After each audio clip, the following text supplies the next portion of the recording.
আল্লাহ আমাদেরকে বিশ্ব নবীর উম্মত হিসাবে কবুল করেছেন। যে নবীর উম্মতেরা জাহান্নামে যেতে পারে না, কারণ নবী উকিল হয়ে, ব্যারিস্টার হয়ে আল্লাহর কাছে আমাদের পক্ষে ওকালতি করবেন। নবী বলেছেন, আমি যতক্ষণ বাহিরে থাকব আমার কোনো উম্মতকে জাহান্নামে ঢুকতে দিব না, আমি যেমন করি হোক তাকে জান্নাতে নিয়ে যাব। খুশি না বেজার? কপাল ভালো রে, ইসলামের মধ্যে জন্ম নিলাম আর বিশ্ব নবীর উম্মত হলাম। অনেকরা ইসলামের মধ্যে আদম আলাইহিস সালাম থেকে শুরু করে ঈসা আলাইহিস সালাম পর্যন্ত সমস্ত নবীর ধর্মই হলো ইসলাম। জোরে কার কথা ঠিক কিনা? কিন্তু ওই সকল নবীর উম্মতের ভাগ্য খুব একটা ভালো না। কি জন্য ভালো না? কারণ প্রত্যেকটা নবী হাসরের ময়দানে বলবে আমার কি হবে, আমার কি হবে। নবীরা নিজেদেরকে নিয়ে ব্যস্ত থাকবে, আর আমাদের নবী আমার কি হবে এই কথা বলবে না, আমার উম্মতের কি হবে। খুশি না বেজার?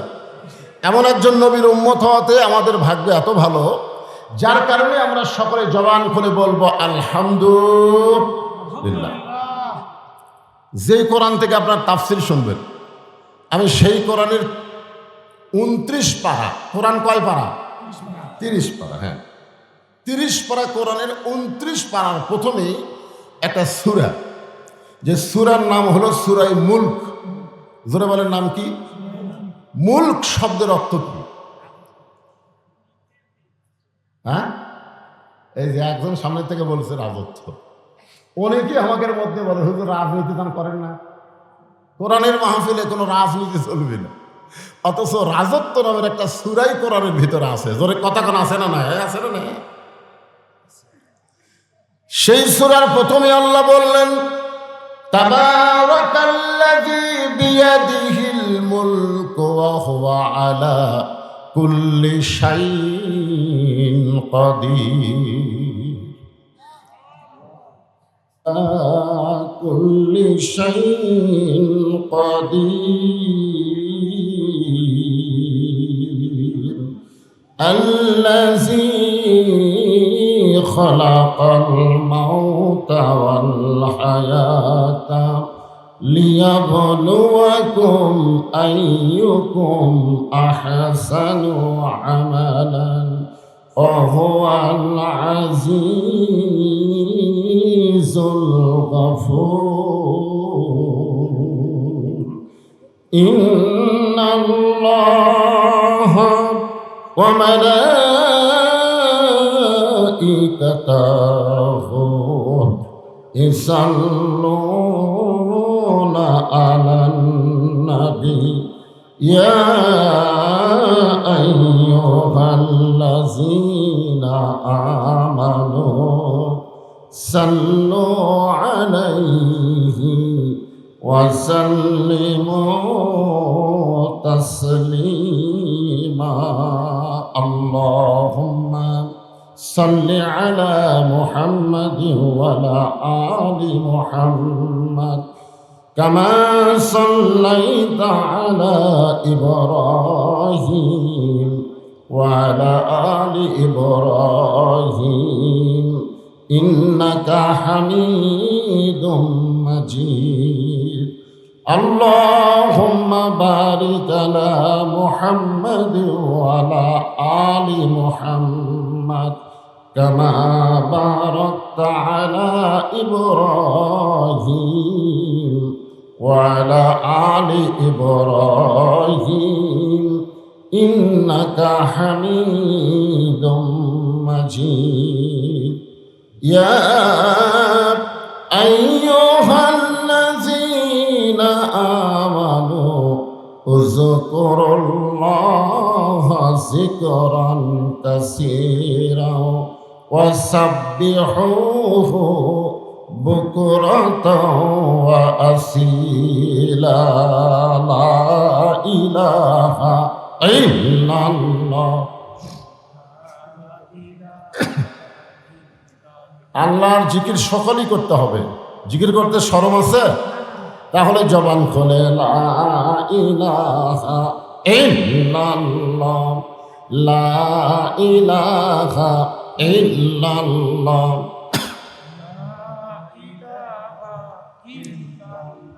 চাঁদ সূর্য যার গ্রহ তারা, আল্লাহ নামের পাগল পারা। চাঁদ সূর্য যার গ্রহ তারা, আল্লাহ নামের পাগল পারা। আমার আল্লাহ নামের এতই দয়া, আল্লাহ নামের এতই মায়া, লুকিয়ে রাখছেন হে আল্লাহ। লা ইলাহা ইল্লাল্লাহ, লা ইলাহা, লা ইলাহা। সকলে জবান দিয়ে জিকির করেন। আল্লাহ রাসূল বলেছেন, কোন ব্যক্তি সারা জীবন যদি পাপ করে আর মৃত্যুর সময় এই কলেমার জিকির করতে করতে যদি মারা যায়, শুধু কলেমার জিকির জবানে জারি রাখার কারণে আল্লাহ তার জীবনের সমস্ত গুনাহ মাফ করে দেন। আফজালুল জিকির লা ইলাহা ইল্লাল্লাহ, সবচাইতে উত্তম জিকির। এজন্যে এই জিকির করার সময় জবান বন্ধ রাখা ঠিক না। যদি আল্লাহ মরার আগে জবান বন্ধ করে দেয় তখন অবস্থাটা কি হবে? এই জন্যে আমাদের জবানের জিকিরটা জারি রাখতে হবে। এই যে কোরআনের তাফসির শুনতে এসেছেন, সূরা ফাতিহার তাফসির করলো আমার ইসমাইল ভাই, ঠিক না? কোরআনের কোনো জায়গায় আল্লাহ বলে নাই যে আমার নামাজ পড়ে আমি আল্লাহ তার নামাজ পড়ি, যে আমার রোজা করে আমি আল্লাহ তার রোজা করি। কিন্তু আল্লাহ বলেছেন যে আমার জিকির করে আমি আল্লাহ তার জিকির করি। ফাযকুরুনি আযকুরুকুম, কত বড় দামি কথা দেখছেন। আমরা জিকির করব কাল, আর আল্লাহ জিকির করবে আমাদের। এখন আপনার হয়তো অনেকে মনে মনে ভাবতেছেন যে আমরা আল্লাহ আল্লাহ জিকির করবো, আল্লাহ কি বান্দা বান্দা জিকির করবে? এখানে জিকির শব্দের অর্থ খেয়াল করা লাগবে। জিকির শব্দের অর্থ হলো একমাত্র স্মরণ করতে হবে কাকে? আল্লাহকে। আল্লাহ ছাড়া অন্য কাউকে স্মরণ করে কোনো লাভ নেই। এই জন্য আমরা লা ইলাহা ইল্লাল্লাহর মধ্যে একমাত্র স্মরণ করতেছি কাকে? জোরে বলেন। এই জন্য সকলেই জবান খুলে, যারা দাঁড়িয়ে আছেন সকলে বসেন, আর যারা বসে আছেন জমে জমে বসেন আর জিকির করেন লা ইলাহা ইল্লাল্লাহ, লা ইলাহা ইল্লাল্লাহ, লা ইলাহা। পাহাড় পর্বত নদ নদী এ নাম গাহে নিরবধি। পাহাড় পর্বত নদ নদী এ নাম গাহে নিরবধি। আমার আল্লাহ নামের এতই মধু, আল্লাহ নামের এতই জাদু, লুকিয়ে রাখছেন হে আল্লাহ। লা ইলাহা ইল্লাল্লাহ, লা ইলাহা, লা ইলাহা ইল্লাল্লাহ মুহাম্মাদুর রাসূলুল্লাহ। সকলে এখন বলতে হবে সাল্লাল্লাহু আলাইহি ওয়াসাল্লাম। এখানে আপনারা একটা জিনিস খেয়াল করবেন, আমরা লা ইলাহা ইল্লাল্লাহ এটা কার জিকির? আর মুহাম্মদ রাসূলুল্লাহ কিন্তু জিকির না। হ্যাঁ, এটা জিকির। কেউ যদি সারা জীবন মোহাম্মদ রাসূলুল্লাহ করে একটা সওয়াব হবে না। কারণ জিকির একমাত্র কার?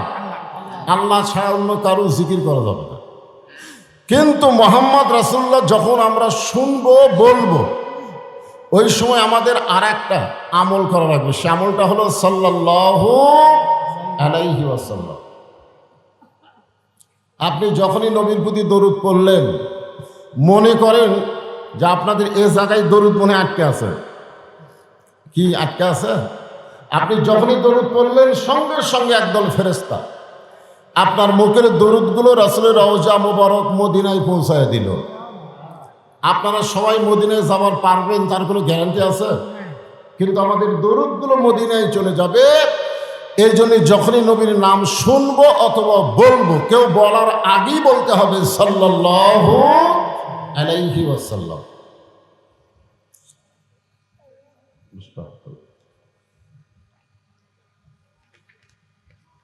চক দেবী রামপুর মধ্যপাড়া জামে মসজিদ কমিটি কর্তৃক আয়োজিত আজকের এই তাফসীরুল কোরআন মাহফিলে আল্লাহ তাআলা যিনাকে সম্মানিত সভাপতির আসনে কবুল করেছেন। আজকের এই মাহফিলের সম্মানিত সভাপতি জনাব মোহাম্মদ ববিরউদ্দিন দুলাল আছেন তো? জি আলহামদুলিল্লাহ। আজকের এই মাহফিলের সম্মানিত সভাপতিকে অন্তরের অন্তঃস্থল থেকে আমি শুভেচ্ছা জ্ঞাপন করছি। সম্মানিত সহসভাপতি যিনাদের নাম রয়েছে সকলকেই আন্তরিকভাবে শুভেচ্ছা জ্ঞাপন করছি। আজকের এই মাহফিলের সম্মানিত প্রধান অতিথি আপনাদের সম্মানিত এমপি সাহেব জনাব এস.এম. ব্রহানি সুলতান মাহমুদ, সকলে ডাক নাম বলে গামা। উনি রাষ্ট্রীয় কাজে মান্দাতে নাই, যার কারণে উনি মাহফিল উপস্থিত হতে পারেননি। আজকের এই মাহফিলের সম্মানিত বিশেষ অতিথিবৃন্দ, সম্মানিত সুধীজন, সকলকেই অন্তরের অন্তঃস্থল থেকে আমি শুভেচ্ছা জ্ঞাপন করছি। আজকের এই মাহফিলে সম্মানিত ওলামায়ে কেরাম, আপনাদের মাঝে মাঝে যে সমস্ত আলেম ওলামা বসে আছেন, মঞ্চে উপবিষ্ট আছেন, মাগরিবের নামাজের পর থেকে এতক্ষণ পর্যন্ত কোরআন হাদিসের আলোকে অত্যন্ত গুরুত্বপূর্ণ আলোচনা করে আপনাদেরকে শোনালেন। আলেম ওলামা সহ আজকের এই মাহফিলের বক্তাগণকে অন্তরের অন্তঃস্থল থেকে আমি শুভেচ্ছা জ্ঞাপন করছি। এই মুহূর্তে আমার সামনে যারা বসে আছেন, আপনাদের এলাকায় প্রচুর কাজ শুরু হয়েছে, যেরকম ঠিক কিনা? হ্যাঁ, আমি এই জন্য ঈশান নামাজের আগে এখানে এসেছি। এমনই করছি যে কাজ কাম যখন শুরু হয়ে গেছে বেশি রাত না করে অল্প রাতের মধ্যেই মাহফিলটা সমাপ্ত করা ভালো। এই নিয়তে কিন্তু আমি এসেছি ঈশান নামাজের আগে, মাগরিবের পরপর। তা আপনারা তো এই কাজ কামের সারাদিন ব্যস্ততা থাকার পরেও আরামের একটা ঘুম। আল্লাহ রাসূলকে যখন ওমর ফারুক জিজ্ঞাসা করলেন, ইয়া রাসূলুল্লাহ, 3 ওয়াক্ত নামাজ তাড়াতাড়ি, আসর মাগরিব আর এশা, তাড়াতাড়ি না? আসর হয়ে গেলি মাগরিব, মাগরিব হয়ে গেলি দেখবেন খালি তাড়াতাড়ি আসতেছে। কিন্তু 2 ওয়াক্ত নামাজ লম্বা কেন? এশা থেকে ফজর, ফজর থেকে জোহর, এই 2 ওয়াক্ত নামাজের সময় লম্বা না? বুঝতেছে না? মাঝখানে একটা গ্যাপ আছে, এটা কি কম না বেশি? আল্লাহ রাসূল বললেন ফজরের নামাজের পর থেকে জোহর পর্যন্ত আল্লাহ লম্বা সময় দেওয়ার কারণ হলো মানুষ এই লম্বা সময়ের মধ্যে কাজ কাম করবে, চাকরি বাকরি করবে, ব্যবসা বাণিজ্য করবে। এইগুলো করতে গিয়ে তার দেহের যে ক্ষয় হবে, ব্রেনের যে ক্ষয় হবে, এই ক্ষয়টা পূরণের জন্য এশা থেকে ফজর পর্যন্ত আল্লাহ একটা লম্বা সময় দিয়ে দিছে। এই লম্বা সময় ওয়াজ শোনার জন্য না, ঘুম পড়ার জন্যে। ধরে কেন কি বলার জন্যে? কথা কয় না। ঘুম পারলেই ওই যে ক্ষয় হয়েছে, ওই ক্ষয়টা আল্লাহ ঘুমের মাধ্যমে পুরা করে দিবে। সুবহানাল্লাহ করলেন না? নামাজ সাজানোর সাইজটা দেখছেন? যে মসজিদের উন্নতি কল্পে মাহফিল, মসজিদের উদ্যোগে মাহফিল। মসজিদের উন্নতি বলতে আমরা বুঝি মসজিদকে সাইজ করা। আসলে মসজিদের উন্নতি বলতে মসজিদের কালেকশনের আগে মুসল্লি কালেকশন করা। ধরে কোন কথা ঠিক কিনা? এরা জুম্মার মুসল্লি না, 5 ওয়াক্ত নামাজের মুসল্লি। বিশেষ করে 2 ওয়াক্ত নামাজ জামাতে না পড়লে আপনি মুনাফিক হয়ে যাবেন। একটা হলো এশার নামাজ আর একটা হলো ফজরের নামাজ। তো যাই হোক, শরীর ক্লান্ত থাকার পরেও আমাকে এক সময় বলতে যে হুজুর মাহফিলে লোকজন হচ্ছে না, আসতেছে না। আমি তখন মনে করলাম হয়তো কাজ কামের কারণেই লোকজন হচ্ছে না, কিন্তু এখন দেখতেছি বসার আর জায়গা নেই। তার মানে লোকজন আশেপাশে ঘোরাঘুরি করতেছিল। কোন একটা বক্তাকে টার্গেট করে অসল্য হবে না তো, আল্লাহর কোরআনকে টার্গেট করে মাহফিল আসতে হবে। জোরে কোন কথা ঠিক কিনা? হ্যাঁ। এ ভাই, পিছনে কিছু লোক দাঁড়িয়ে আছে, আপনারা তাদেরকে বসতে দেন, আপনাদেরই ভাই তো। হ্যাঁ, গরমের দিন বেশি চাপতে বলবো না, যতদূর পর্যন্ত চাপা যায়। আল্লাহর রাস্তায় একটু চেপে চেপে বসেন। তা আমি আমার অন্তরের অন্তঃস্থল থেকে আপনাদের সবাইকে শুভেচ্ছা জ্ঞাপন করছি। সম্মানিত মা বোনেরা, পর্দার অন্তরালে বসে বসে যারা আলোচনা শুনতেছেন, তাদেরকে শ্রদ্ধা জ্ঞাপন করে এই মুহূর্তে জানতে চাচ্ছি আপনারা সকলে কেমন আছেন? আলহামদুলিল্লাহ রব্বিল আলামিন। সূরা ফাতিহার তাফসীর তো শুনলেন, পুরাপুরি প্রশংসা করা লাগবে। আপনি যখন বলবেন আলহামদু, এই আলহামদু শব্দের অর্থ হলো প্রশংসা করিতেছি। আপনি যখন আলহামদু বললেন, তখন আল্লাহ কি বসে থাকে নাকি? আল্লাহ বলতেছে লিমানিল হাম, তুমি কার প্রশংসা করতেছ? তখন আমরা বলি লিল্লাহে, আমরা আল্লাহর প্রশংসা করতেছি। তখন আল্লাহ বলেন মানিল্লাহ, কোন আল্লাহ? এখনই তো সমস্যা। এটা আমাদের এক নেতা বলল যে 4 লক্ষ মানুষের আস্থা, আপনাদের এমপি সাহেবকে আস্থা বলল। কতক জায়গা শুনি যে শেষ আশ্রয়, হ্যাঁ আশ্রয়স্থল বলে, এরকম বলে কি বলে না? এগুলো বলা সম্পূর্ণ মুশরিকি, বেদাত না, সম্পূর্ণ শিরকি। বলা যাবে তো? আল্লাহ কেন বলতেছে মানিল্লাহ, কোন আল্লাহ? কারণ আল্লাহ জানে এরকে মুখতে এক আল্লাহ, ভিতরে মেলা আল্লাহ, আল্লাহর হিসাব নেই। এরা মাঝে মধ্যে আবাদ দেখে বলে এবার আবাদ হচ্ছে না, খাবো কি? এদের বিশ্বাস আবাদই খাওয়ায়। এরা মাঝে মধ্যে আফসোস করে বলে লেখাপড়া শিখলাম, চাকরি বাকরি হচ্ছে না, চলবো কেমনে? বিশ্বাস করে চাকরি চলায়। মাঝে মধ্যে এরকম বলে যে যে ব্যবসা হচ্ছে না, এখন তার ব্যবসা নেই। ব্যবসা না হলে বাঁচি কেমনে? আপনারা বলেন তো, খাওয়ানোর মালিককে, চলানোর মালিককে, বাঁচানোর মালিককে। অনেক সময় কিন্তু আপনাদের মধ্যে কেউ কেউ বলেন আল্লাহও লাগে, হিল্লাও লাগে, বলে কি বলে না? আপনারা বলেন তো, আল্লাহ লাগে, হিল্লা লাগে না। এই ভাই, তোমরা দাঁড়ায় না, বিরক্ত করো না। এমনি দুই ধারে দুটো দিয়ে এই জনগণ আমার ঠিক মতো দেখবারই পাচ্ছে না। ঠিক আছে, হ্যাঁ, একটু মনোযোগ দিয়ে শোনা লাগবে, তাহলে ইনশাল্লাহ দেখা তো যাবেই। এরা মিডিয়া কিন্তু আপনাদের এই মাহফিলটা এখানে নাই, এটা গোটা পৃথিবী, গোটা বিশ্ব লাইভের মাধ্যমে জানতে পারছে আজকে মান্দা একটা মাহফিল হচ্ছে। বলেন সুবহানাল্লাহ। আগে কিন্তু এই সুযোগ ছিল না। আমরা আগে এক জায়গায় ফাটাফাটি ওয়াজ করে চলে যাইতাম, খালি ওই এলাকার লোকেরাই জানতো, বুঝলেন? আমি এক জায়গায় সেই রকম ফাটাফাটি ওয়াজ করছি, মনে করছি কিছুই হবে না। 100 কিলো পরে এসে দেখি পুলিশ আমার গাড়ি আটকায় দিল। কি কথা কই আইছেন, লাইভে সব দেখছি। আপনি সরকারি বিরুদ্ধে ওয়াজ করবেন আর সরকারি রাস্তার মধ্যে চলবেন, জেলখানার ঢোকা লাগবে। ধরে কোন খারাপ ঢোকা লাগবে? এই মিডিয়া যেমন ভালো, আমার বক্তাকে সাইজ করার জন্য একটা উপযোগী মাধ্যম, ঠিক কিনা? তো যাই হোক, আমি এনাদেরকে বলবো আর ওটাউটির দরকার নাই, লাঠি খারাপ হয়ে গেছে, যা হচ্ছে হবে। আল্লাহ বলতেছেন কোন আল্লাহর প্রশংসা করো? সঙ্গে সঙ্গে আমরা বলবো রব্বিল আলামিন। আমরা এমন একজন আল্লাহর প্রশংসা করি যিনি হলেন গোটা বিশ্বের প্রতিপালক।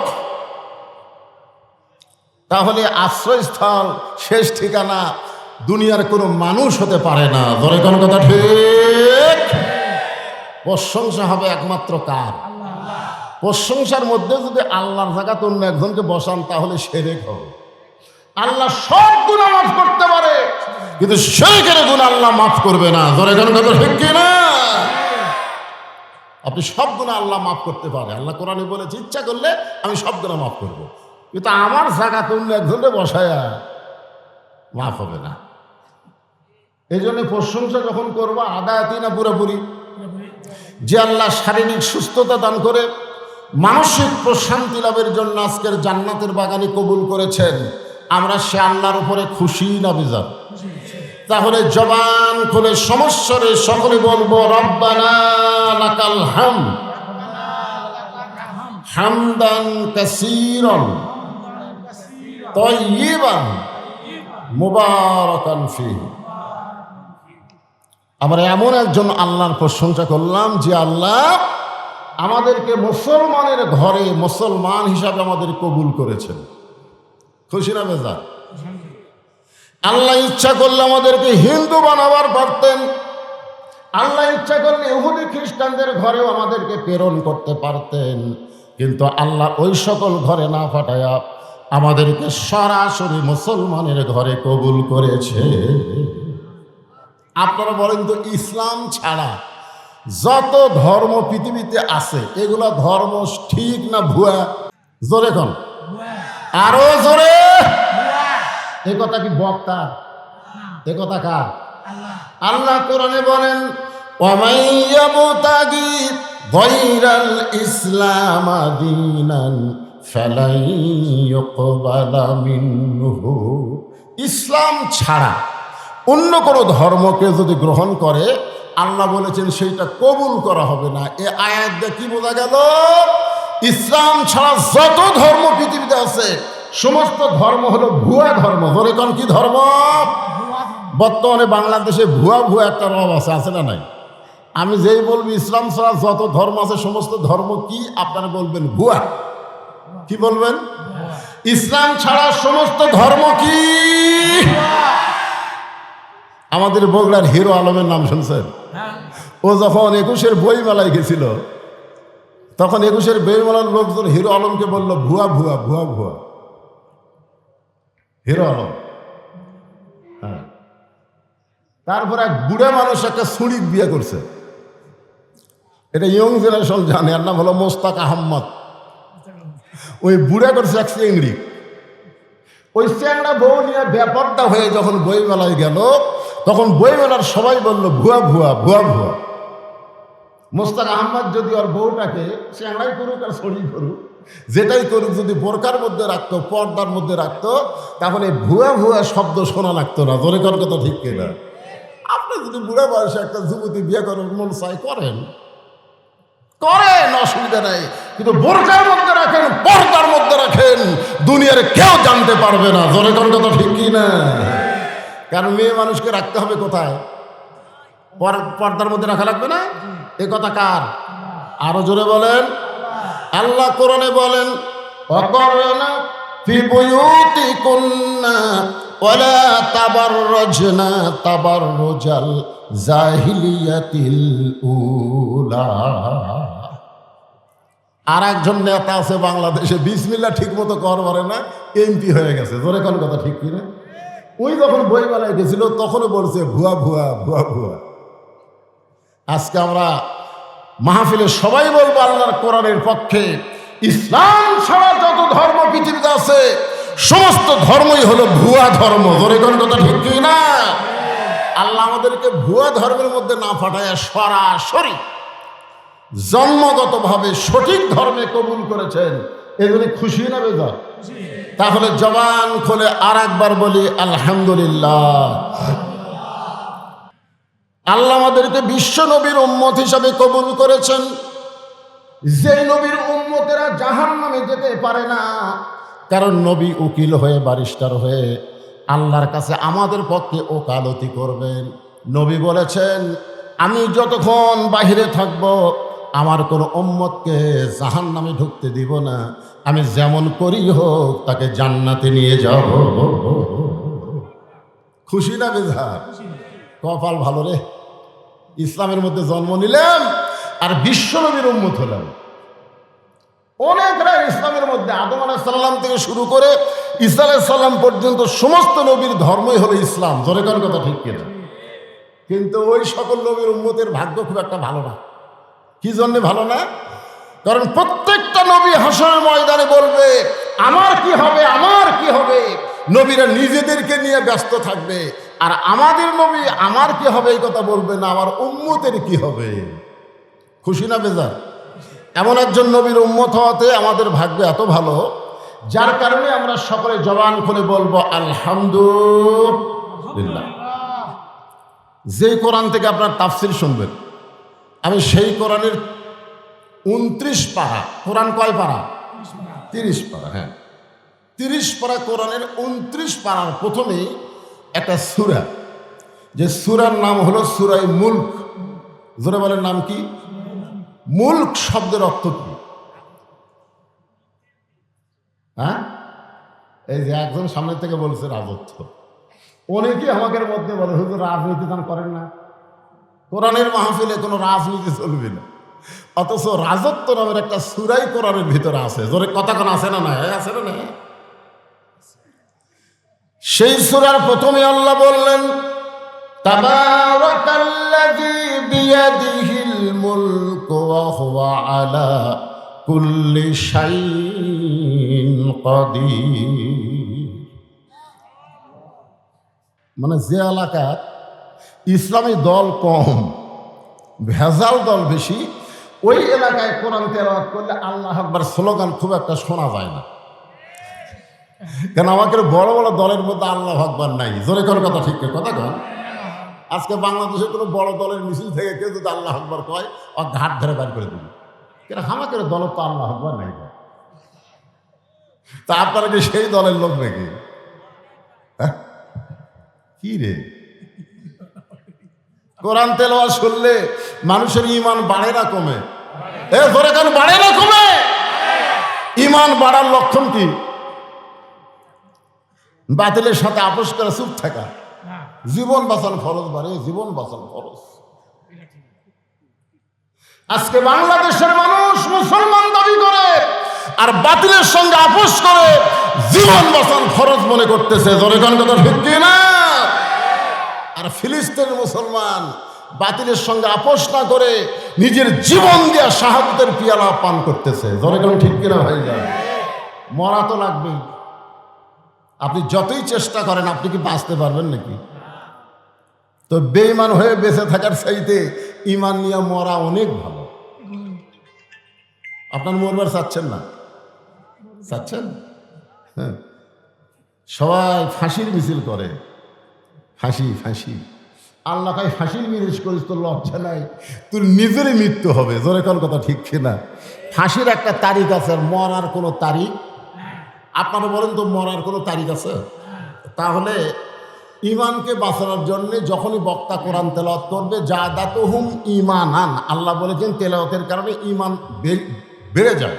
তো ঈমান বাড়ার লক্ষণ কিছু থাকা, আল্লাহু আকবার স্লোগান দেওয়া। আল্লাহ কোরআনে বলতেছেন ইন্নামাল মুমিনুনা আল্লাযীনা ইযা যুকিরাল্লাহু ওয়াজিলাত কুলুবুহুম ওয়া ইযা তুলিয়াত আলাইহিম আয়াতুহু যাদাতুহুম ঈমানাও ওয়া আলা রাব্বিহিম ইয়াতাওয়াক্কালুন।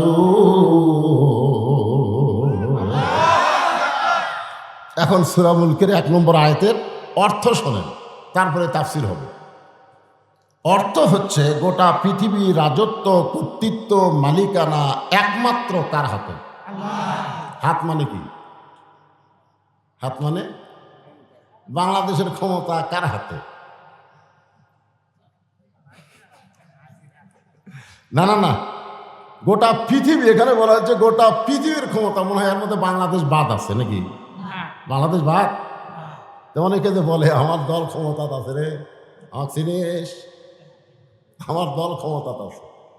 আল্লাহ বলতেছে তোর দল ক্ষমতা নাই, ক্ষমতায় আমি আল্লাহ আছি। যে কোনো মুহূর্তে তোর দলকে ক্ষমতা থেকে নামানোর ক্ষমতা কার? আর জোরে বলেন। অনেকে মনে করে হবি না, 5 তলা বিল্ডিং এর উপরে 1.5 লাখ টাকার খাট, 12,000 টাকার কম্বল, মাঘ মাসে 9টার সময় গাড়ি দিয়ে বলতেছে আমার বাড়ি, আমার ঘর, আমাকে নামাইকে। কান্দের ফেরেশতা বলতেছে আল্লাহ, ঘুমের আগে দোয়া হলো আল্লাহুম্মা বিসমিকা আমুতু ওয়া আহইয়া। আর এই কি দোয়া পড়লো? এই যে বললো হামাক নামাইকে, আল্লাহ বলে ঠিক আছে। রাত যখন 3টা বাজে তখন আল্লাহ 40 সেকেন্ডের একটা ভূমিকম্প দিছে। যেরকম কয় সেকেন্ডের? বিল্ডিং খালি 2বার কাঁপে উঠছে। ওই এত ফোর্সে নামছে, যখন লুঙ্গি যে কম্বলের মধ্যে খুলে আছে ওটাও পড়ার টাইম পাই। তখন ফেরেশতাকে আল্লাহ নামাইলা, তাই বলে ন্যাংটা করে নামালা। আল্লাহ বলতে চাও আলা কুল্লি শাইইন কাদির। জনগণ যদি নামাবার না পারে, আমি আল্লাহর নামান হলো ন্যাংটা করে। তোর এখন কি করে? আপনার মনে করতে তোর আমরা নামাবার পারতিস না, তাই বলে কি নামবি না? উঠলে নামলে কি? বিশ্বাস করেন আবার না করেন, নামবে ঠিকই, ইজ্জতের সাথে নামতে পারবে না। ধরে ঘর কথা ঠিক কি না? এই জন্য সবাই বিশ্বাস করবেন, গোটা পৃথিবীর রাজত্ব, কর্তৃত্ব, মালিকানা একমাত্র কার হাতে? এখানে হাত মানে কি? অনেকে বলতেছে লোকটার হাত ভালো বারে, বলে না এরকম লোকটার হাত ভালো, হাত আছে রে, হাত আছে। কত বড় হাত! আজকে আমরা কারো হাত বিশ্বাস করব না, বিশ্বাস করব ক্ষমতা একমাত্র আল্লাহর। ধরে কোন ঠিক কিনা? ওহু আলা কুল্লি শাইইন কাদির। সমস্ত ক্ষমতার মালিক কে? অনেকে বলে জনগণই ক্ষমতার উৎস, বলে কি বলে না? অনেকে বলে পানির অপর নাম জীবন। জনগণ যদি ক্ষমতার উৎস হয়, হঠাৎ ঝড় উঠলে জনগণ কুটি যায়। এ কথা কন না, কেন কুটি যায়? তো ক্ষমতার উৎস জনগণ, বাড়াও। কয়েকদিন আগে বরিশালে পাথর বৃষ্টি হলো, জনগণ কুটি গেল। মসজিদে গেলে তাও ভালো, মসজিদে গেছে। এই জন্য আজকে বিশ্বাস করতে হবে সমস্ত ক্ষমতার মালিককে। জনগণ ক্ষমতার মালিক না, পানির নাম জীবন না। কারণ যে ব্যক্তি সাঁতার জানে না, তার নৌকা যদি ডুবে যায়, আপনি যদি বলেন পানির অপর নাম জীবন ভাই, তখন কি বলবি? পাগলা হতে পারে, পানি খেয়ে মরে যাচ্ছে। জোরেকর কথা ঠিক কিনা?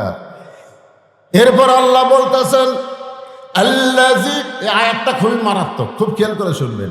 আল্লাযী খালাকাল মাউতা ওয়াল হায়াতা লিয়াবলুয়াকুম আইয়ুকুম আহসানু আমালান ওয়া হুয়াল আজিজুল গফুর। অর্থ শোনেন, আয়াতের অর্থ হচ্ছে মৃত্যু এবং হায়াতের স্রষ্টাকে কেউ মারতে পারবে না, আল্লাহ যদি বাঁচায়। এ বিশ্বাস আছে? কেউ বাঁচাতে পারবে না, আল্লাহ যদি মারে। আল্লাহ বলতেছেন তোমাদেরকে পরীক্ষা করা হবে, লিয়াবলুয়াকুম মানে তোমাদেরকে পরীক্ষা করা হবে, আইয়ুকুম আহসানু আমালা, সুন্দর আমলের পরীক্ষা। আপনার বলেন তো, বাংলাদেশের মুসলমান সুন্দর আমল করতে চায় না? সুন্দর আমল করতে চাই কি চায় না? যেরকম চাই কি চায় না? কিন্তু সুন্দর আমল করার যে পরিবেশ, এই পরিবেশটাকে বাংলাদেশে আছে। আমি একটা যুক্তি দিলে আপনারা বুঝবেন। আচ্ছা, মনে করেন হিন্দু জন্ম দিয়া তার সন্তানকে মুসলমানের বাড়িতে লালন পালন করতে দিছে। জন্ম দিছে কে? লালন পালন করতেছে মুসলমান। 10 বছর পরে হিন্দু তার সন্তানকে ফেরত নিছে। এখন আপনারা বলেন তো, ওই সন্তান ভগবান কবে না আল্লাহ কবে?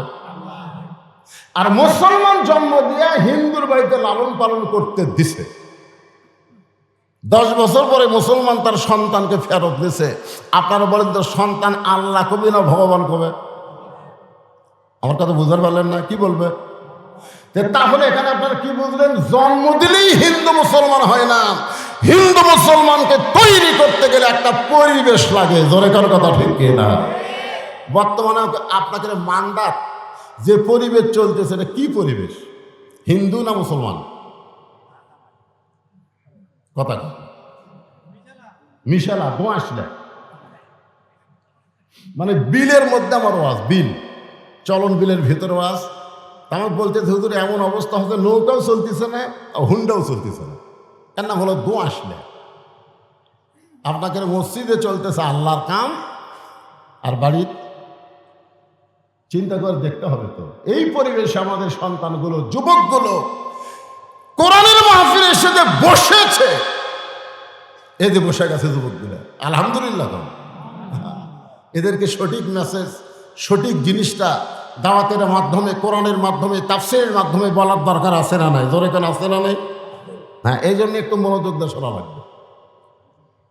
যুবকদের জন্যই কথাটা আমি টার্গেট করে বলতেছি, কারণ যৌবনটা খুব দামি জিনিস। সারা জীবন ঘুষের চাকরি করছে, ঘুষ খাচ্ছে, 7 তলা বাড়ি বানাচ্ছে। এখন চাকরি শেষ হলে ওই বুড়া তওবা করতেছে, আল্লাহ আমি আর ঘুষ খাবো না, আল্লাহ আমি আর ঘুষ খাবো না। আল্লাহ কয় তোর চাকরি আসা, চাকরি যতদিন ছিল ততদিন তওবা করিসনি, চাকরি গেছে তওবা করতেছিস। বুড়া হয়ে গেছে, নড়বার পারে না, ওই এখন বলতেছে আমি আর চুরি করবো না। আল্লাহ, আল্লাহ কাছে হাঁটতেই পারিস না রে শয়তান, তুই চুরি করবি কেন? এই জন্যে সব বয়সে তওবা, সব বয়সে ফিরে আসা আল্লাহ পছন্দ করে না। যৌবন বয়সে ভুল পথ থেকে সঠিক পথে আসা লাগবে। জোরে কোন কথা ঠিক না? যখন হাতে চামড়া ঢিল, আল্লাহর সাথে দিছে মিল। এখন বুড়াগুলা মসজিদে নামাজ পড়ে যায় গল্প করে, ছেলেগুলো সব খারাপ হয়ে গেছে, নামাজ পড়ে না। জুম্মার দিনে মসজিদে আসে, সবার শেষে আগেই বাড়ি হয়ে যায়। তুমি যখন যুবক ছিল তোমার খবর কি? বুড়া বলতে যে হাবি যা খারাপ আসলো ভাই। তার মানে বোঝা গেল যৌবন বয়সটা আল্লাহ যেমন পছন্দ করে, শয়তানও তেমন নষ্ট করার চেষ্টা করে। ধরে কোন ঠিক কিনা? তাই যুবকদেরকে টার্গেট করে আমি কথাটা বলবো। পর্দার অন্তরালে আমার যে সমস্ত যুবতী মা আছে তাদেরকেও লক্ষ্য করে কথাটা বলা লাগবে। যুবক আর যুবতী ভালো, সব ভালো হয়ে যাবে। ঠিক কিনা? কর এই 2 পুচকে লাভ ধরতে,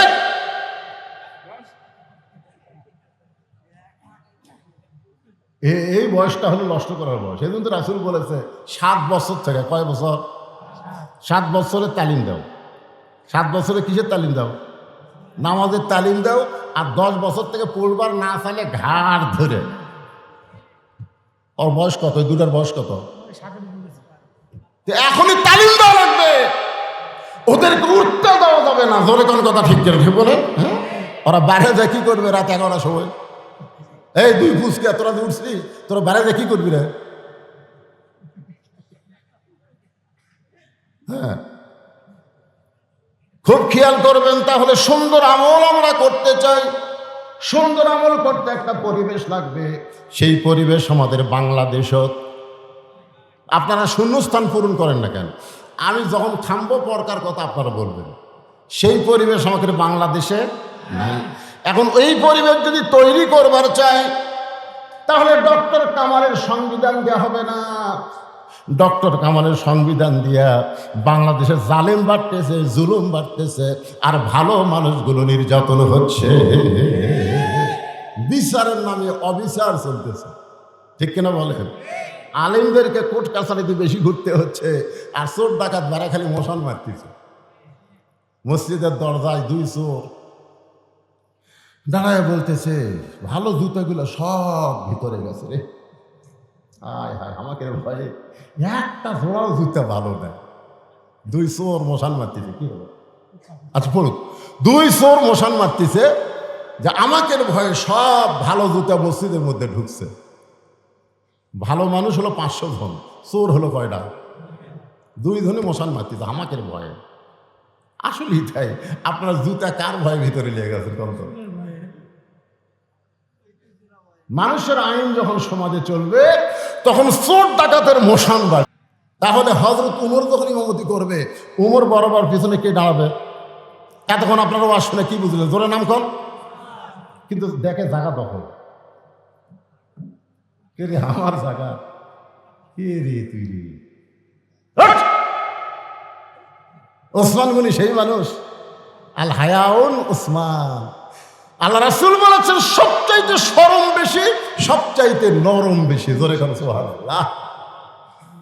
রাখালের পাশে দেখে ফাঁকা জায়গা, ওই ফাঁকা জায়গায় ওসমান গনি 2 রাকাত সুন্নত নামাজ পড়ে রাখালের দিকে 3 বার তাকাছে। কয়বার? কোনোদিন দেখেনি, বুঝলেন, আজকে প্রথম দেখতেছে, এই জন্য একবার তাকাতে রাখাল, একবার তাকাতে রাখাল চমকে উঠছে রাগে, দুইবার যেই তাকাইছে, তিনবার সে ওসমান গনি তাকাইছে, রাখাল চিল্লা বলে, এই মিয়া, বারবার কি দেখিস মিয়া? ওসমান গনি লাভ দৌড়ছে, ওটাকে কেরি খালি পরপর তিনবার তাকাইছে, তাকে এত গরম। মূর্খ মানুষের দিকে আপনি খালি তাকা দেখেনি, গরম হয় কেন? আমার ওই গাড়ির সাথে ভ্যান বেঁধে দিবে, অটো ভ্যান বেঁধে দিবে, অটো ভ্যানের এখন যারা ড্রাইভার, এরা তো ড্রাইভার নয়, এরা পাইলট। আসলে ব্রেক কমজোরি, এত জোরে চলাই ভাই। আগে তো পেডেল মারা লাগতো, টানি আর হয়, বুঝলেন, একটা মশা নেওয়া হয়। তো গাড়ির সাথে বেঁধে দিবি, আমার ড্রাইভার একটু তাক আছে, যেই তাক আছে এই ভ্যান সামনে, এই কিরে আমার দিকে তাকালো করে। মূর্খ লোকের দিকে তাকালেই কিন্তু রাগ করে।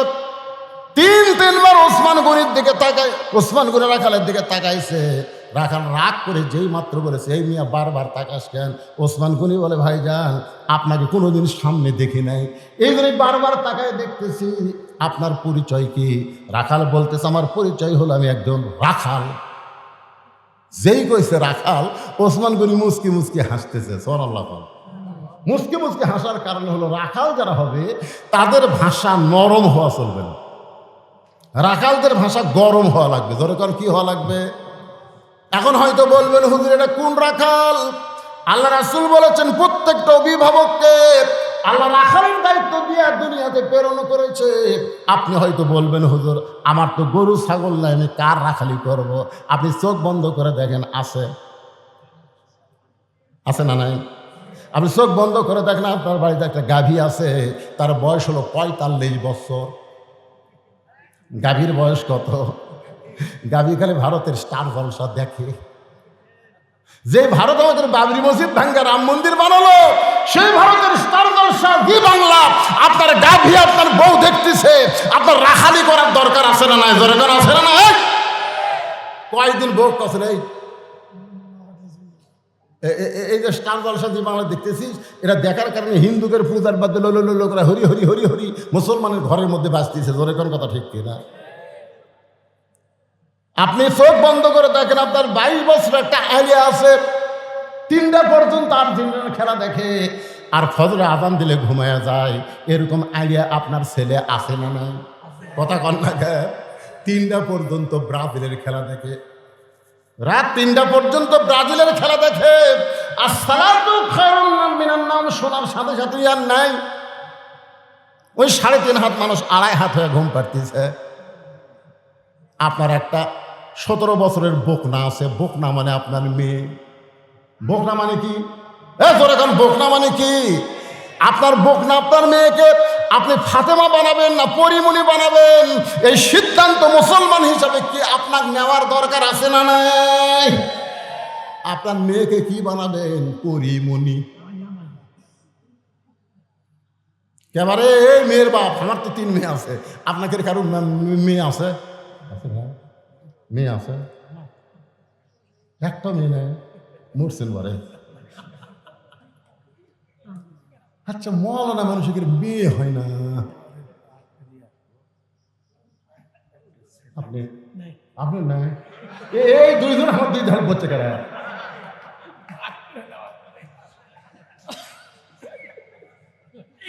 মাথায় রসলো মারে, এই 2 জনই নাই কে ভাই? আপনার খবর কি? আপনার মেয়ে নেই না? আপাতত নাই তো, আর একটা চান্স কেন? আপনি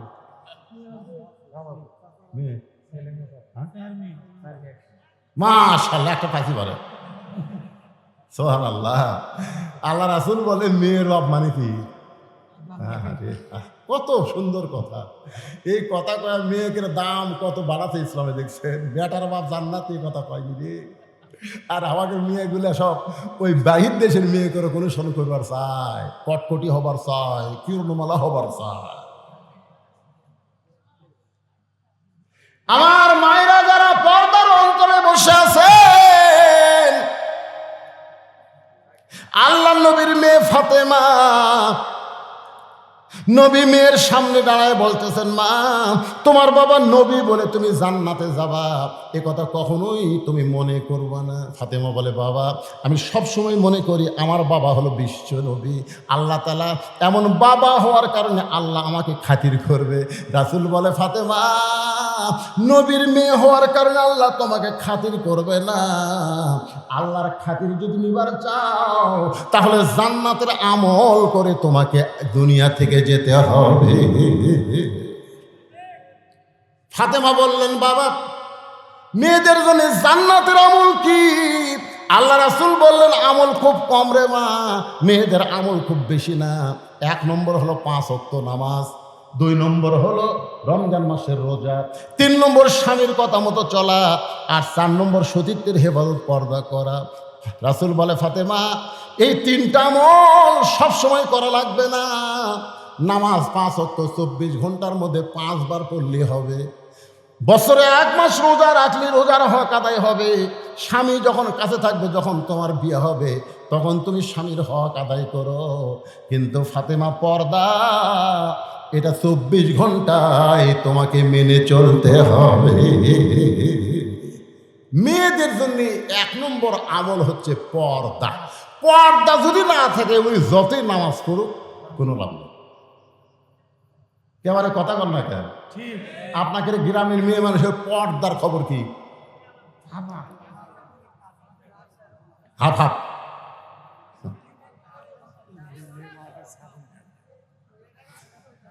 আমার এক ভাই বলতেছে এলাকার ফাতেমারা বলে ছাগল চড়ায়, জমির ঘাস লিরাই। ফাতেমা আর মায়েদের জন্য বলতেছি, মা পর্দাটা আপনাদেরকে মেনে চলতে হবে। মেয়েদের 1 নম্বর আমল হলো পর্দা। মেয়ে মানুষ যখন মারা যায় তখন মেয়েদেরকে 5টা কাপড় দেওয়া হয়। জোরে কোন কয় কাপড়? 2টা কাপড় পুরুষের চাইতে মেয়েদের বেশি। একটা হলো মাথা বান আর একটা হলো সিনা বান। পুরুষের মতোই কিন্তু মেয়েদের 3 কাপড় আর 2টা কাপড় বেশি। একটা হলো মাথার চুল বান্ধার জন্যে আর একটা হলো সিনা বান্ধার জন্যে। এই 2টা জিনিস পুরুষের খুব লোভনীয় জিনিস। একটা হলো মাথার চুল আর একটা হলো বুক। বুক বোঝা? আগেকার মেয়েরা অন্না দিয়ে যেত, আমরা দেখবার চাইলে পারতাম না, কারণ ঢাকা তো ভাই। আমরা কিন্তু দেখবার চাষি চাইনি থাম, কিন্তু এমন ঢাকা তো বোঝা যায় না। কিন্তু এখনকার গুলা অন্য এরকম ঘুরে এইদিকে বাড়িতে পরিমনি লুঙ্গি পরা ড্যান্স দেয়। ভাই খালি মাহিয়া মাহি কি হচ্ছে? মাহিয়া মাহি ভোটের সময় বোরকা গাউত দিছিল। জোরে কোনো কথা জনগণে বুঝাচ্ছে আমি রাজা। আমাদের বাংলাদেশে ভোটের সময় ভাই নেতা নেত্রীরা ভালো হয়ে যায়, বুঝলেন? মমতাজ বোরকা কাওয়াত দিছে, মাইয়া মাই বোরকা কাওয়াত দিছে। এই নেতা জীবনে নামাজ পড়ে সারা মাথা টুপি দিয়ে ঘুরতেছে। আর আইতাল্লাযীউবিদ্দিন ফাযালিকাল্লাযী ইয়াদউল ইয়াতীম ওয়া লা ইয়াহুদ্দু আলা তাআমিল মিসকিন ফাওয়াইলুল লিল মুসাল্লিন। ধর্মের নামে মিথ্যাবাদী কারা? হুজুররা ধর্মের নামে মিথ্যা কথা বলে না। অনেক নেতারাই ভোটের আগে ধর্ম নিয়ে মিথ্যা কথা মানুষের সামনে বলে। ধরে কথা নেই।